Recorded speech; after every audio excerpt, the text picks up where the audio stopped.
আজকে আমি বানাবো সরিষা ফুলের চাপড়ি।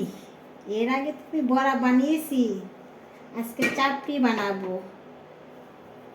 পেঁয়াজ কুচি, রসুন কুচি, ধনেপাতা কুচি, কাঁচামরিচ কুচি, তারপর একটু মরিচের গুঁড়ো, একটু দিব হলুদের গুঁড়ো, তারপরে দিতে হবে লবণ,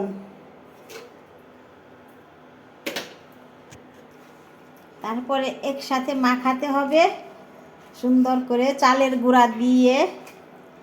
ময়দা দিয়েও করতে পারেন, কিন্তু ময়দা দিয়ে এরকম ক্রিস্পি হবে না, মচমচেটা হবে না।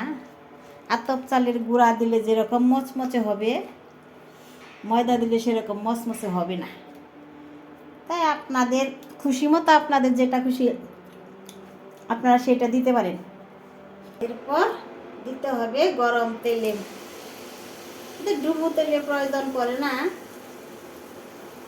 কম তেলেই হয়ে যায়। এটা